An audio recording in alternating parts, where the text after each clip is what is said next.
The second thing we have to absolutely address, and it will take so long before you get anywhere with it, is lying. Lying, man. Kids lie. And they will convince themselves that they didn't.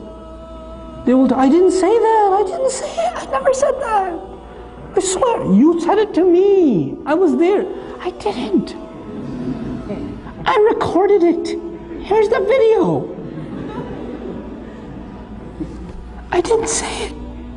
I swear I didn't. They'll watch the video and say I didn't do it. They did not. You know why that happens? It happens because the first time they lied, and they actually admitted that they lied. Oh, ho, ho, ho, ho, ho, ho, ka'annahu yawmul qiyamati. Like, you lied in my house? So now, first you said, please tell me the truth. What did you actually say? And they finally said it, and then you came down with the axe. So the next time, like, I will take all of this. But once I admit that I lied, I know what comes next. You know, I am not doing that again. I am not admitting to this crime again.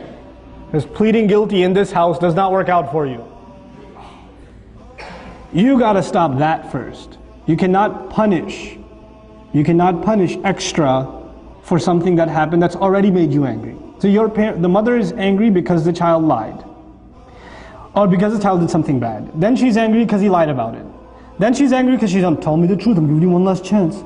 One last chance. I'm going to ask you one last time. Even though she's going to ask 6 more times. But she says one last time. Tell me, and this is the only time I'm going to ask. I'm not going to ask again. Did you do it? No. Okay, I'm going to ask one last time. Before I tell your father. One more time. I didn't do it, I didn't do it, I didn't. And he'll go to bed, he'll cry, he'll wake up, I didn't do it, I didn't do it. He'll stick to it. And you're like, how do I deal with this? And you say, I know you did it. I know you did it. You're making me even more angry. And you get angry, and he gets more defensive. And you get angry, and he gets more defensive. And at the end of the day, you start pulling out your hair. The husband comes home, I don't know what to do with this one. He lied. And you're like, you lied? No, no, it starts over again.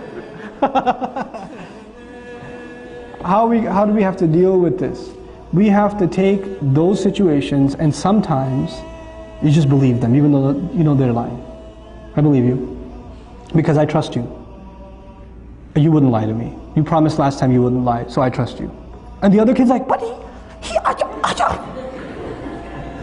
I trust him. You're fine. You're not in trouble.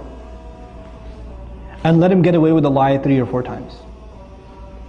Guess what's going to happen? Children are not inherently evil. Children are inherently good. Their nature is goodness. So when they do something bad, and you don't punish them for it, then they have an opportunity to ask their conscience. If you punish them for it, their conscience was not bothered, because they already got punished for it. When they get punished for it, they don't feel bad because they did something bad and they paid for it. It's done. There's no conscience. But if you don't punish them once in a while, I said pick your battles. You don't have to get them for every time.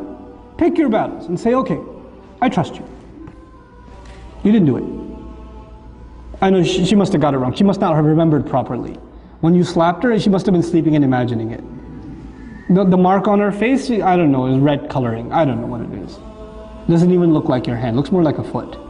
You know, so it's okay. You're not in trouble. You know what that does over time? Mama, I want to tell you something. I did do it. And then you come and you console and you say, it's okay. It's okay. I still trust you. I still trust you. And what you've done is you've taken the child away from being defensive. But it takes a little bit of long-term thinking to be able to do that. You won't be able to do that the first time. Like it's very hard to forgive those kinds of things, right? Especially if they hurt another child. If they wrong somebody else. It's hard. And you have to take that other child and take them to a corner and say, Beta, I know, I trust you too. I'm not angry at you either. And I know they did something wrong. But you don't have to be happy if they get punished. That's the other thing. One child gets happiness only when the other one gets punished. And they get so used to Abba. She pulled my ear the other day. They just came back from Scotland, my family. And when the little one came to me and said, you know, Api, she pulled my ear one day. I was like, when? I don't know. One of the yesterdays. I was like, what do you want me to do? He goes, punish her. I was like, will that make you happy? Uh-huh.